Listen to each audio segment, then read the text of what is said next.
En los siglos sucesivos a la caída del Imperio Romano de Occidente, el mundo pierde el antiguo orden propio y queda sumido en la incertidumbre.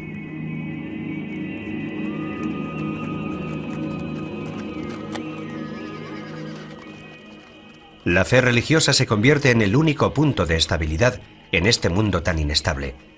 Y a los seres humanos de la Edad Media solo les queda confiar en ella, en su búsqueda de consuelo y esperanza.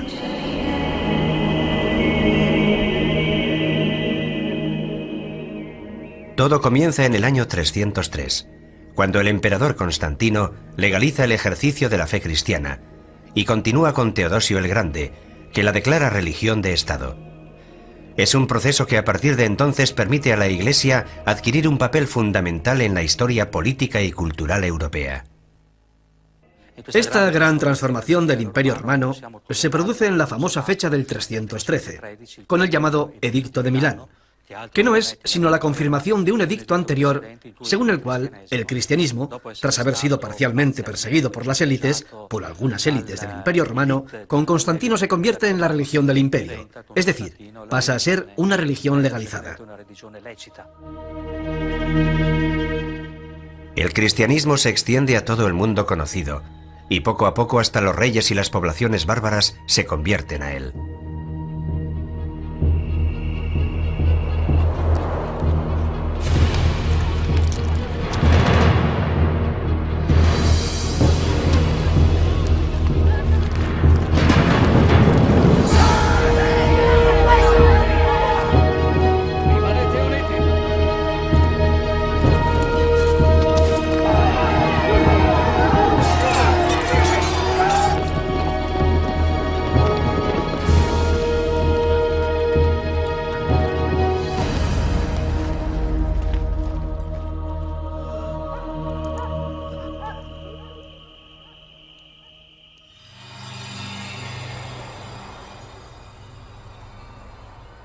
Se mueve en una realidad en la que conviven lo visible y lo invisible, y lo sobrenatural irrumpe con mucha frecuencia en la vida cotidiana.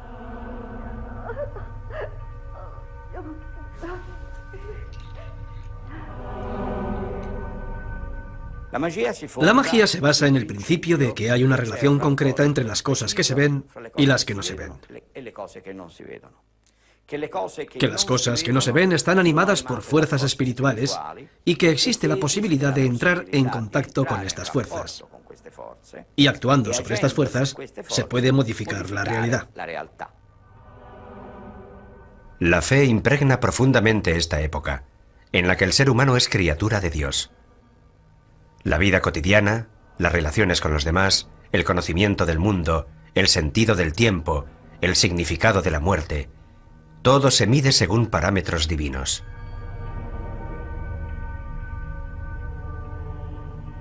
En las zonas rurales se mantienen los rituales propiciatorios y las prácticas animistas, signos de la unión ancestral con la tierra. Resuenan los ecos de cultos paganos que la Iglesia no combate abiertamente, prefiere plasmarlos e incorporarlos a la propia doctrina.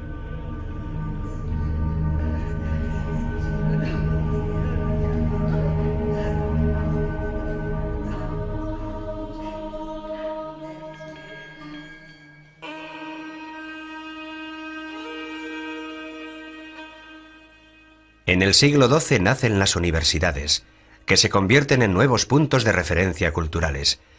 Son frecuentadas por religiosos, pero no solo se dedican al estudio de la teología. El derecho, la medicina y las ciencias adquieren un creciente espacio y aportan nuevas reflexiones sobre el ser humano.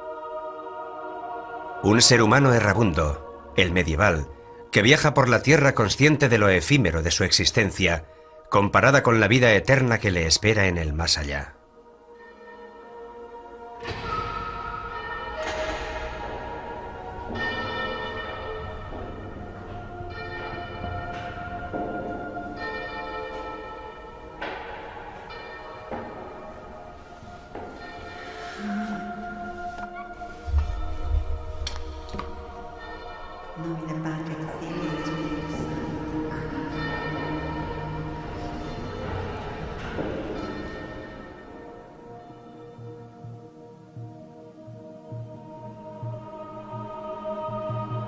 En el largo milenio medieval, todo debería ser inmutable, mientras todo se transforma lentamente.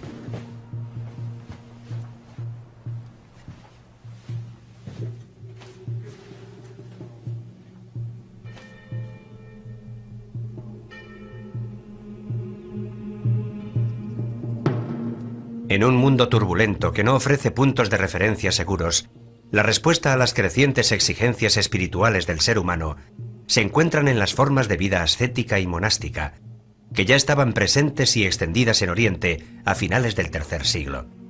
Se renuncia al mundo para emprender un camino de perfección, eligiendo una vida eremítica e ingresando en una comunidad religiosa. En el instante en el que el cristianismo pasa a ser religión oficial, corre también el riesgo de convertirse en la religión de las élites. El monacato surge como exigencia de un cristianismo radical, es decir, de un cristianismo que no ha olvidado la espera del retorno del Señor, un cristianismo que no quiere dejarse manipular.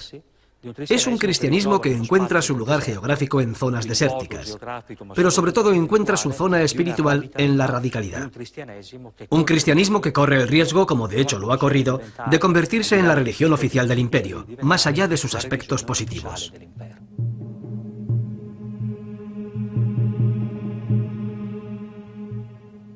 Si la fuga solitaria hacia el desierto multiplica las formas espontáneas de experiencia de Dios, la opción monástica ciñe esas mismas aspiraciones a unas reglas muy concretas, obligándola a una rígida disciplina. Que nadie se arriesgue a dar o recibir cualquier cosa sin el permiso del abad. Ni piense que tenga nada propio, absolutamente nada, ni un libro, ni un cuaderno o una hoja de papel, ni mucho menos un lápiz, puesto que a los monjes ya no les permiten disponer libremente ni de su propio cuerpo, ni de su propia voluntad.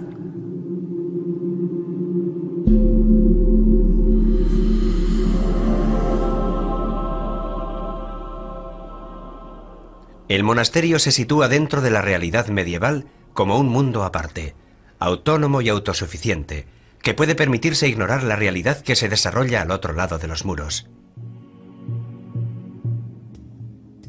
Y aquellos que venían para abrazar este estado de vida entregaban todas sus posesiones a los pobres y se conformaban con una túnica remendada. Aquellos que así lo preferían, con cíngulo y calzones, y no queríamos tener nada más.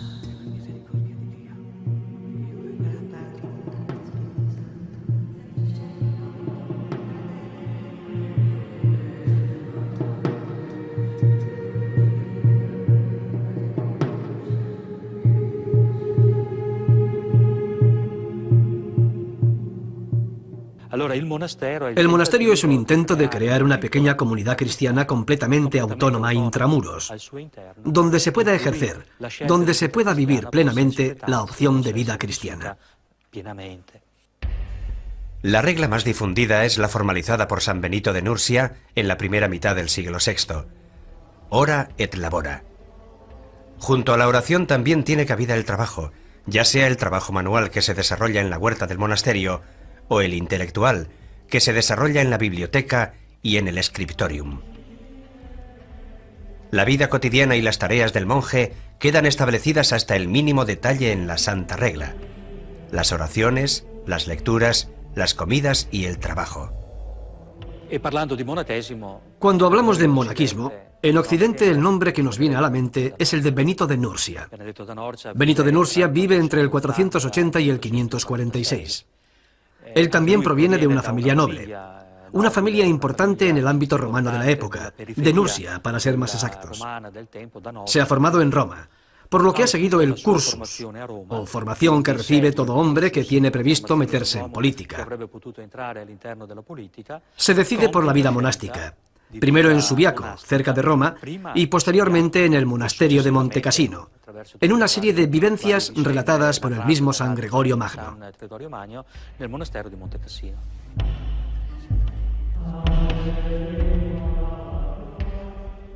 Pero si hubiera alguien tan negligente y holgazán que no quisiera o pudiera leer o estudiar, que le den cualquier tarea que hacer, para que no permanezca ocioso.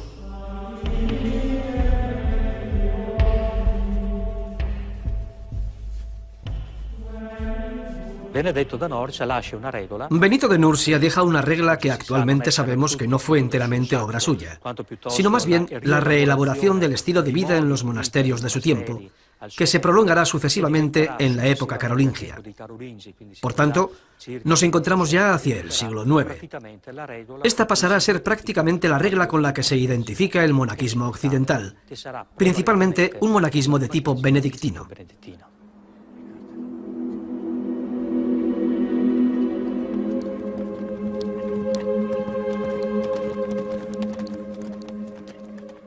¿Cuál era la importancia de la regla de San Benito? ¿Y por qué la regla de San Benito sustituye en el siglo IX a las demás reglas monásticas que imperaban en otros monasterios? Porque la regla de San Benito tiene un equilibrio propio, distribuido en sus 70 capítulos, en los que todo está organizado a través de ese equilibrio que proviene de la tradición y experiencia de las romanitas, de la cultura romana.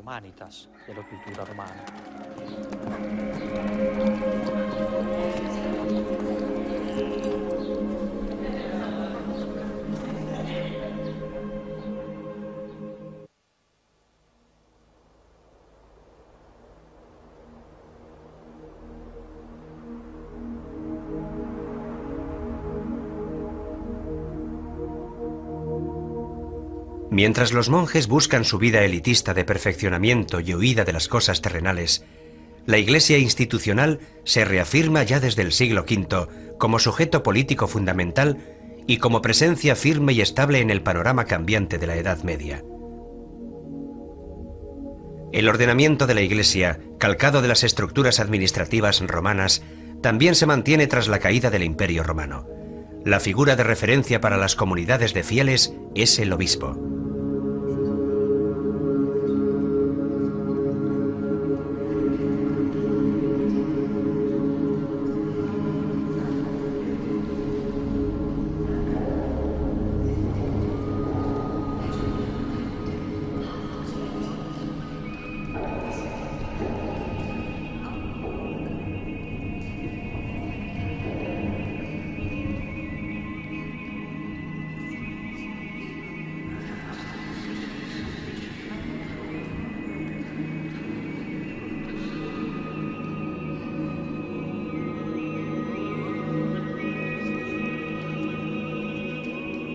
El papel del obispo en los primeros siglos de la Edad Media implica algo más que ser el guía espiritual de la comunidad cristiana. Está dotado de poderes civiles y más genéricamente políticos.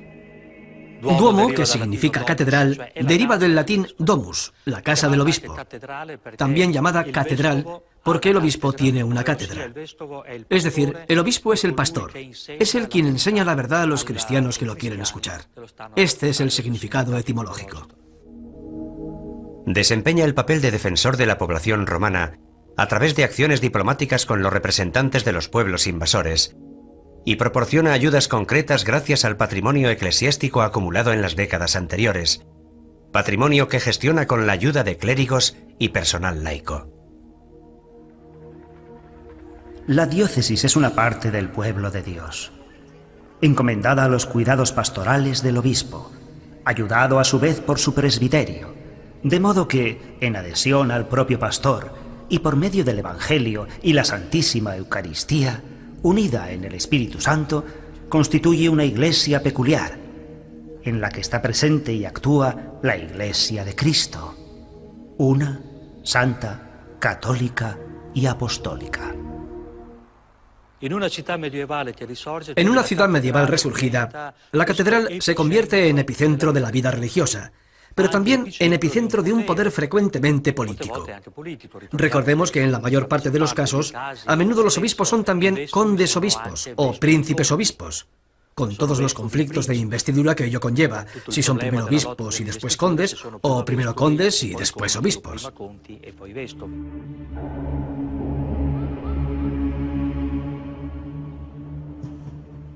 Desde finales del siglo VI, la administración civil y la religiosa establecen una intrincada relación mutua. La Iglesia, con sus representantes en el territorio, se convierte en opositor político y psicológico de otras formas de organización social y se erige a sí misma como heredera del desaparecido Imperio Romano. Los obispos, que en muchos casos desempeñan funciones civiles, se distancian progresivamente del papel de hombres de la Iglesia y se unen al rey, al emperador o a los señores locales.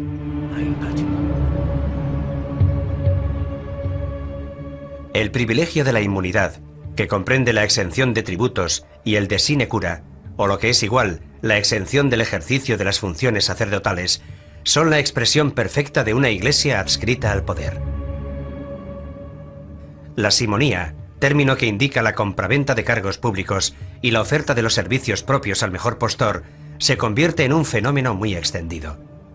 Asimismo, el nicolaísmo, es decir, la práctica común de los sacerdotes de casarse, suscita las críticas de aquellos que preferirían que los eclesiásticos volvieran a un estilo de vida y un ejercicio de las funciones espirituales más auténticos.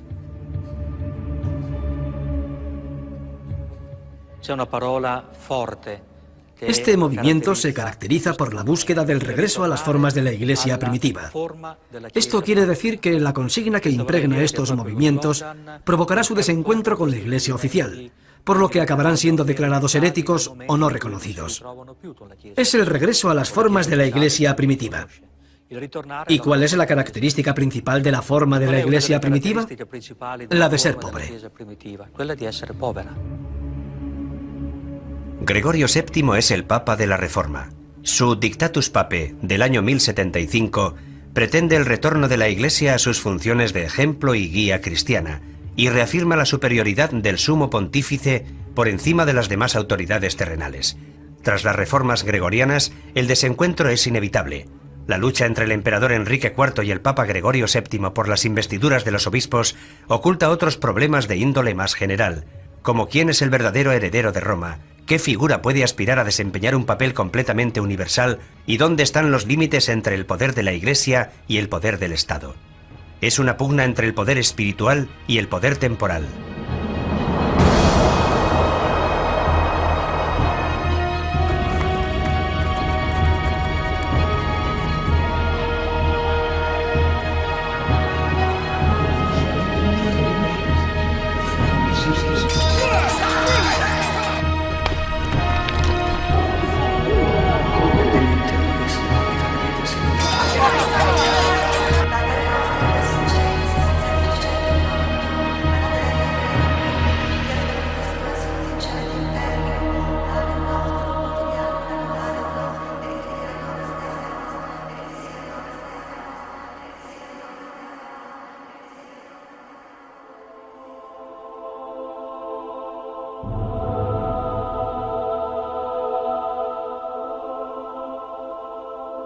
En la ciudad, aparte del palacio episcopal, símbolo de la presencia del obispo en el territorio, surge la catedral, lugar sagrado dedicado a las ceremonias religiosas.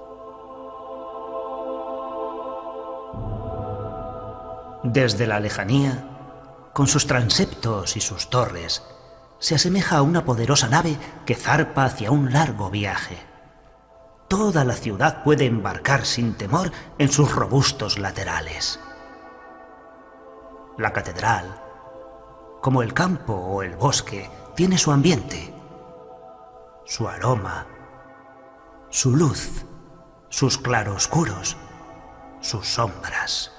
Su rosetón parece el propio sol. Saboreamos su profunda paz.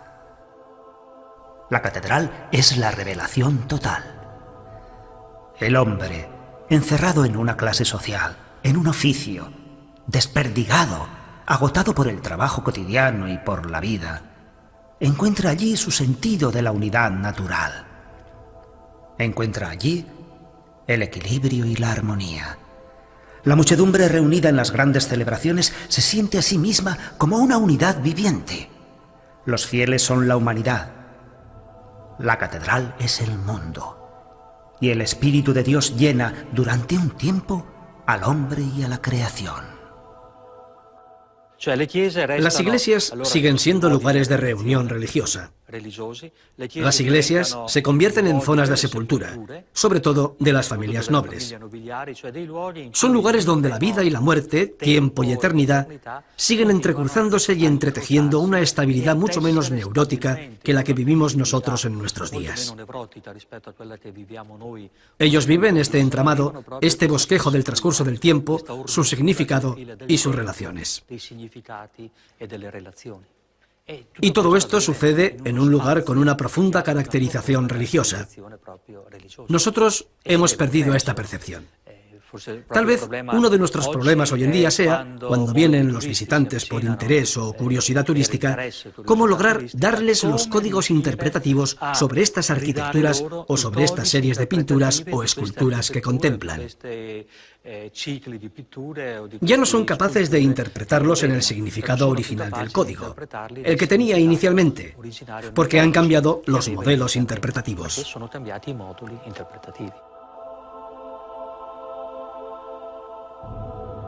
El feligrés se implica a través de una serie de sensaciones que impactan sus sentidos. La vista se detiene en el desarrollo de la ceremonia y las decoraciones pictóricas y ornamentales de las paredes. El olfato está estimulado por el olor a incienso. El oído se estremece por las palabras leídas y declamadas en latín, una lengua incomprensible para los fieles, pero también por la música y los cantos.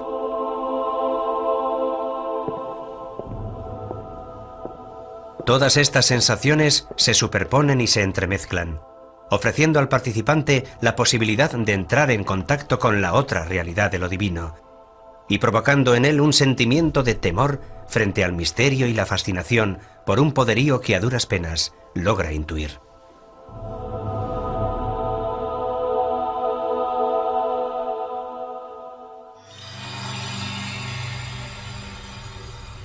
En la Edad Media la catedral es un lugar abierto, donde tiene lugar una amplia serie de momentos colectivos, como las reuniones de las autoridades, las ceremonias de entrega de títulos honoríficos, las asambleas de asociaciones ciudadanas o la recepción de importantes personalidades extranjeras.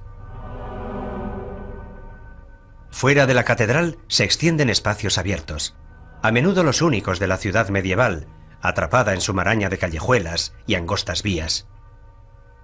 En la plaza, lugar de socialización y encuentro, se desarrollan también las grandes predicaciones de los oradores que arengan a la multitud desde un tablado construido para la ocasión. Bajo el pórtico de la iglesia no es infrecuente que se coloquen puestos de notarios, cambistas y mercaderes, con la esperanza de que se vean obligados a ser honrados, dada la cercanía del lugar sagrado. Estos espacios de socialización de noche también pueden convertirse en puntos de encuentro para citas clandestinas, sobre todo en los apartados cementerios, siempre que no haya temor a molestar el sueño de los muertos que allí reposan.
En los siglos XI y XII, en plena experiencia municipal, la religión ya es un fenómeno de masas, ha calado en todas las tareas cotidianas y marca el ritmo de las actividades humanas.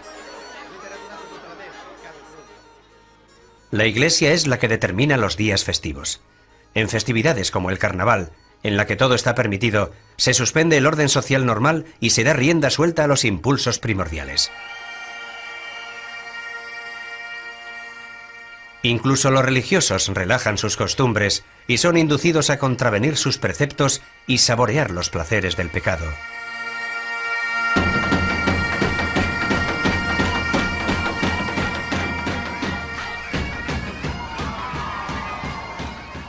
El carnaval es la fiesta en la que puede pasar de todo. Y todos están autorizados a transgredir sin atenerse a las consecuencias.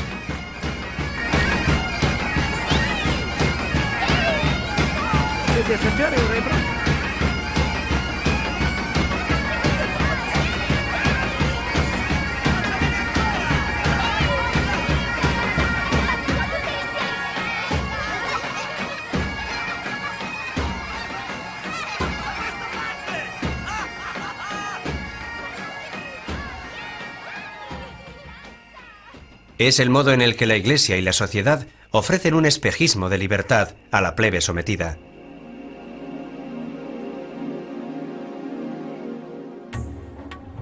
Hay multitud de ocasiones en las que los ciudadanos se reúnen para celebrar la pertenencia a una colectividad cuyo valor se reconoce, de la que cada cual forma parte y en la que se sienten orgullosos de vivir. Una religiosidad civil que se funde con el elemento sagrado, como en el culto hacia el santo patrón y la devoción por sus reliquias. O como en las procesiones, que tienen lugar durante todo el año y constituyen una verdadera estructura festiva en la ciudad.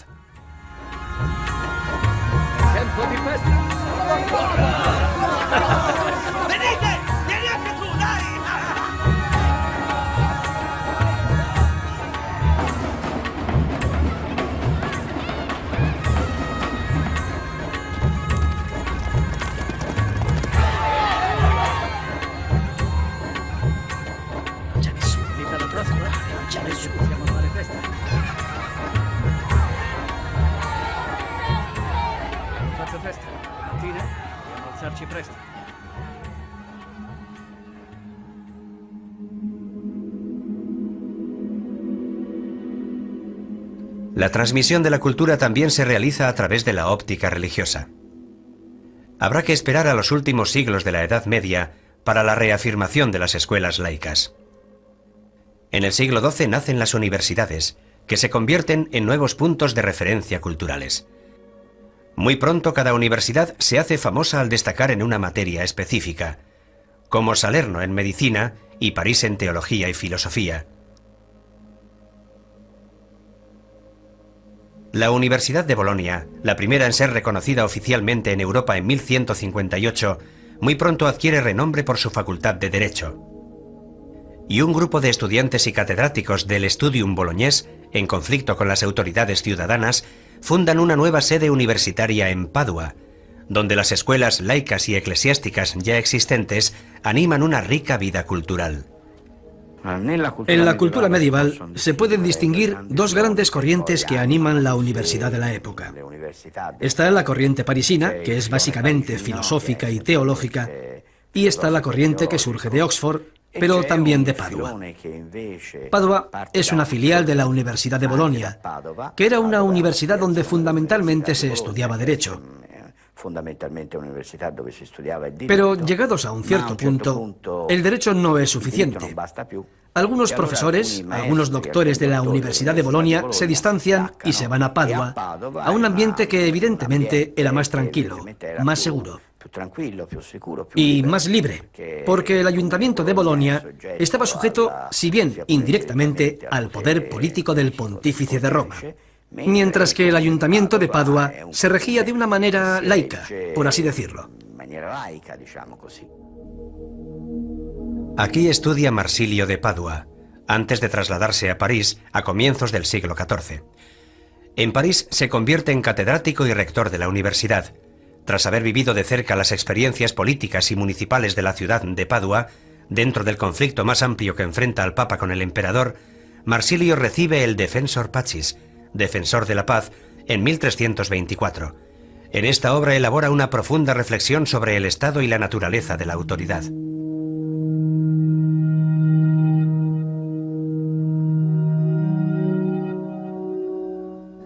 Digamos, por tanto, que el legislador o la causa primigenia y eficiente de la ley es el pueblo. Mediante su elección o voluntad, expresa con palabras en la Asamblea General de los Ciudadanos que ordena que se haga o no se haga una determinada cosa respecto a los actos civiles humanos, bajo la amenaza de un castigo o pena temporal. Bajo la máscara de honradez y decoro, el papado es tan peligroso para el género humano que allá donde no se le ponga freno, causará perjuicios muy graves a la civilización y a la patria.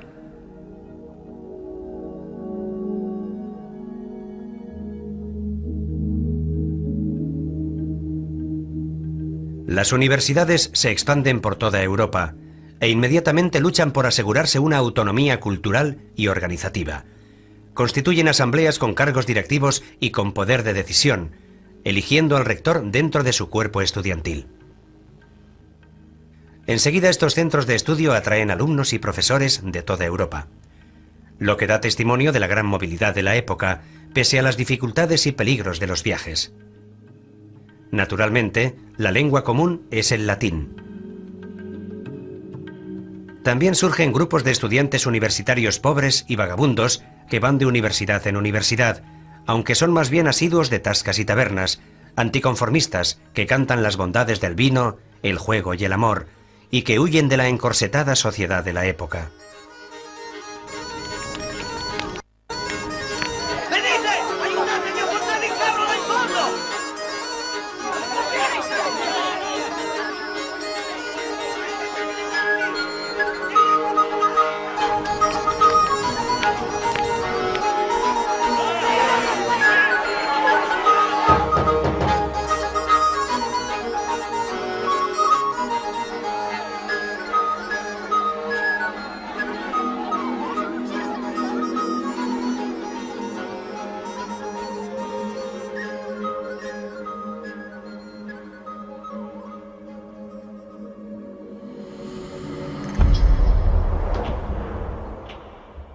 En Padua adquieren un gran valor las disciplinas científicas. En 1307, Pietro d'Abano regresa a esta universidad para enseñar filosofía, astronomía y medicina. Pero antes, su curiosidad intelectual le había llevado a Constantinopla, donde aprendió griego y entró en contacto con las culturas árabe y bizantina, y posteriormente a París, donde siguió desarrollando sus conocimientos. La característica de Pietro d'Abano, que asimiló las enseñanzas de Averroes y por tanto de Aristóteles a través de las fuentes árabes, es que buscó dar un sentido a la naturaleza mediante el uso de la lógica. Naturalmente, esto implica, en primera instancia, la filosofía en relación con la astrología, porque son las estrellas, los cuerpos celestes, los que gobiernan y determinan las cosas materiales de este mundo. Partiendo de la voluntad de observar directamente los fenómenos naturales y buscando una explicación a su funcionamiento, Pietro d'Abano logra sintetizar conjuntamente la astrología y la medicina. La astrología es necesaria para usar los medicamentos en el instante más adecuado, cuando la luna esté atemperada por planetas positivos. En caso contrario, es mejor no intervenir quirúrgicamente. La aplicación de técnicas médicas y quirúrgicas no puede prescindir del conocimiento de las características zodiacales específicas del ser humano, ni de la constante y atenta investigación de la bóveda celeste, en esa unión entre microcosmos y macrocosmos, que es uno de los rasgos más peculiares de la mentalidad medieval.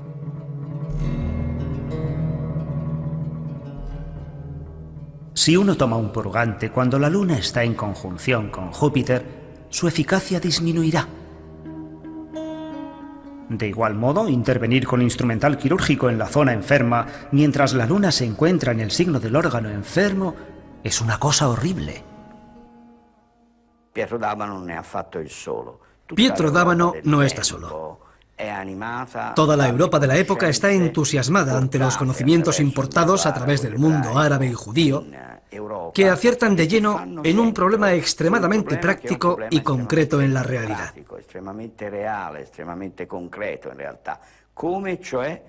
¿Cómo puede el hombre relacionarse con la naturaleza y no limitarse a padecerla, sino a modificarla e influir en ella?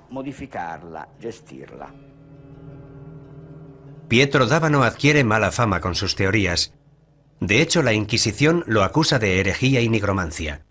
Sin embargo, recibió la solidaridad de las autoridades municipales, que lo defendieron durante su procesamiento. Cuenta la leyenda que tras su muerte, su cuerpo fue exhumado y quemado en la hoguera, para conjurar el regreso a la tierra de semejante hereje.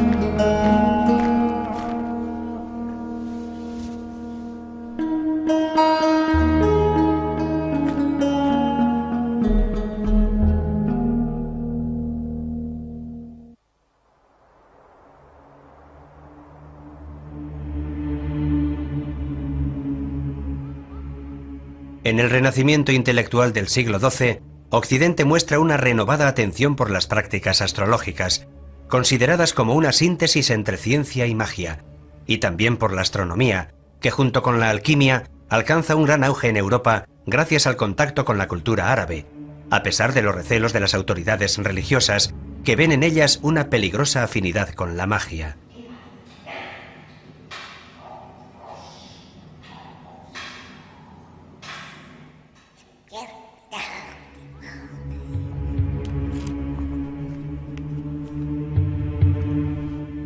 Intelectuales como el franciscano Ruggiero Bacone o el dominico Alberto Magno aparecen como eruditos sabedores de que la magia puede ser un instrumento de conocimiento de los misterios del cosmos. Se produce una revalorización de la magia como técnica al servicio de los objetivos prácticos del ser humano.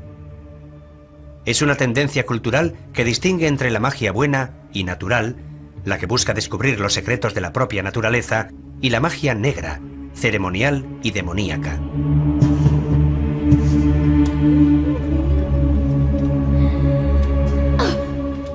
Existen ciertas mujeres depravadas que se dirigen a Satanás y se dejan atrapar por engaños y seducciones diabólicas.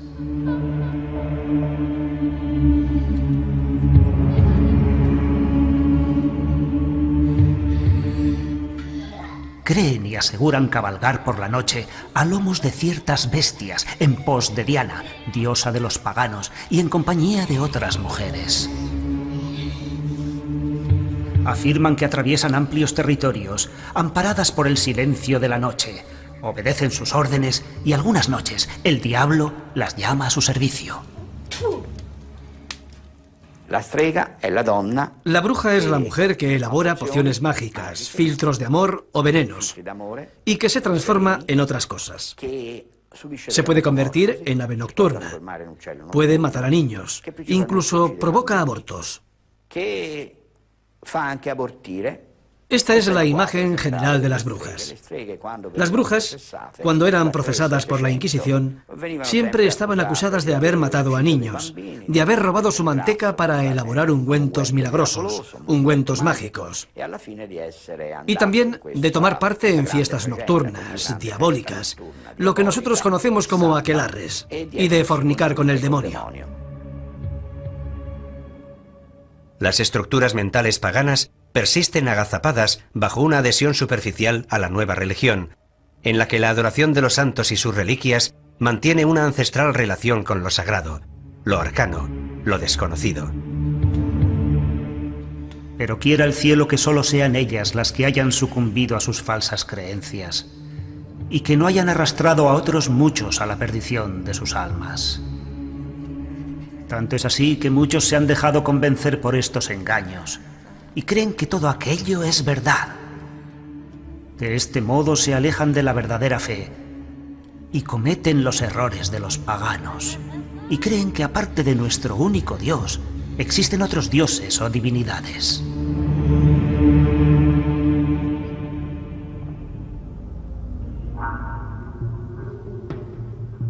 Circulan multitud de manuales de magia médica que prescriben recetas para curar las más variadas enfermedades mediante el uso combinado de plantas medicinales o incluso órganos o fluidos de animales. Es evidente que el descubrimiento de su efecto curativo es más bien fruto de una larga experiencia transmitida de generación en generación.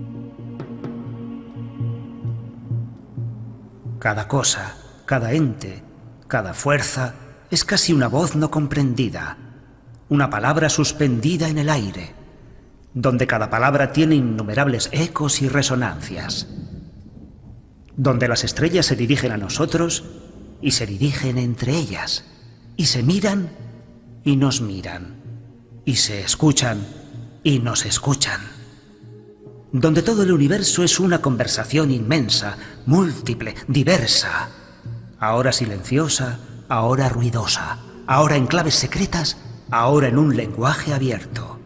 Y en medio está el hombre, admirable ser cambiante, que puede pronunciar cualquier palabra, plasmar cualquier cosa, dibujar cualquier carácter, responder a cualquier invocación, invocar a cualquier dios. Los antiguos griegos y romanos creían efectivamente que mediante la posibilidad de entrar en contacto con los espíritus que dan vida al mundo y son invisibles, se entraba en contacto con un lenguaje singular, compuesto de palabras, signos, cantos, colores, sonidos, olores. O sea, el ritual mágico. A través de esto, los antiguos creían que realmente se podía modificar la realidad. Los judíos, los cristianos y los musulmanes no pueden creer en esto porque la realidad es voluntad de Dios. La realidad se ve en lo creado. Dios es el único dueño de la creación. Los hombres, aunque tengan la capacidad del conocimiento, no pueden doblegar la voluntad de Dios. Solo Dios gobierna los espíritus. Pero incluso el judaísmo y el islam tienen sus herejes.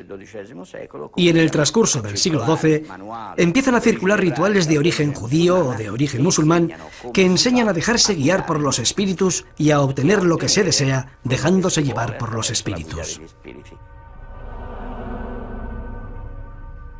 Una práctica específica es la nigromancia, que consiste en la invocación a los demonios, un terreno extremadamente peligroso, en contacto con los poderes sobrenaturales.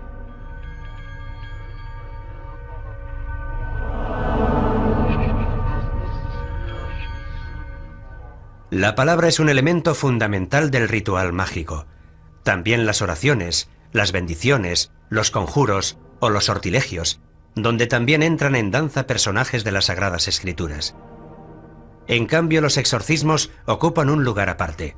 Por una parte están codificados por la Iglesia y por otra están ligados a las tradiciones folclóricas. Se realizan para liberar a una persona de la posesión demoníaca. En el nombre y poder de nuestro Señor Jesucristo, sé erradicado de la Iglesia de Dios y de las almas redimidas por la preciada sangre del Cordero de Dios. A partir de ahora, no te atrevas, pérfida serpiente, a engañar al género humano, perseguir la Iglesia de Dios, ni agitar o cribar como el grano a los elegidos de Dios. Te lo ordena el Altísimo al que tú, en tu inmensa soberbia, presumes de ser semejante.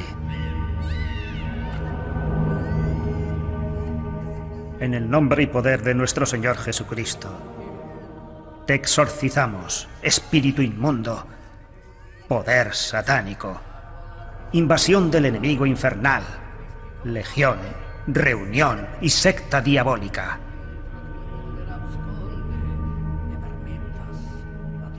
Que Dios se muestre y sus enemigos se alejarán, y que huyan de él aquellos que lo odian.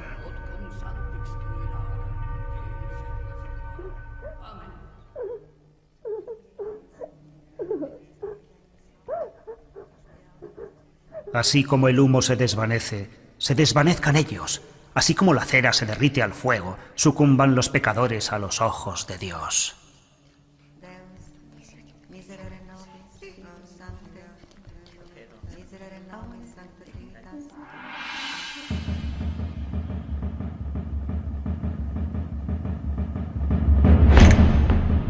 A partir del siglo XIV, las autoridades eclesiásticas extienden sus recelos a todo lo que tenga que ver con la esfera de lo mágico.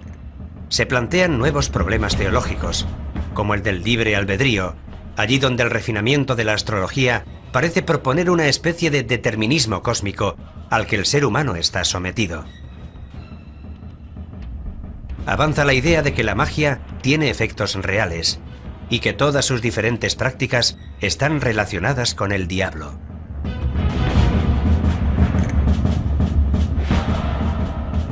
Brujas y herejes se reúnen de noche, generalmente en lugares solitarios, en campos o en montes, en iglesias desacralizadas o en lugares dejados de la mano de Dios.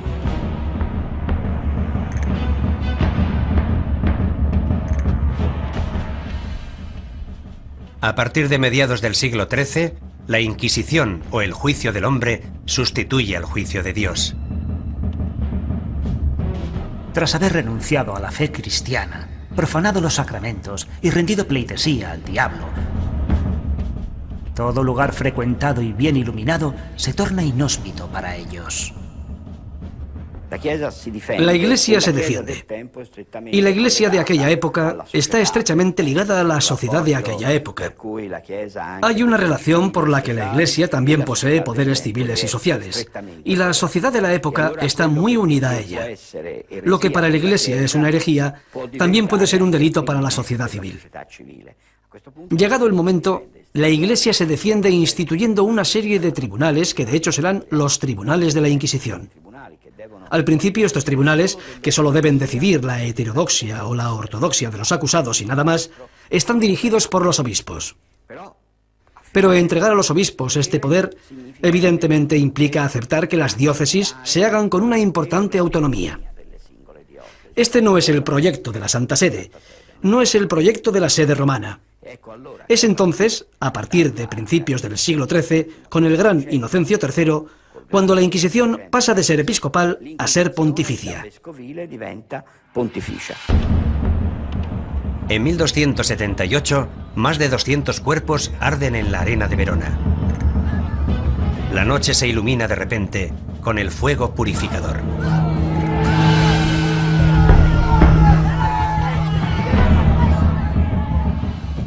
Buscadlos en guaridas y escondrijos similares. Sacadlos de allí y matadlos a todos. Dios reconocerá a los suyos. De este modo caiga el admirable castigo divino.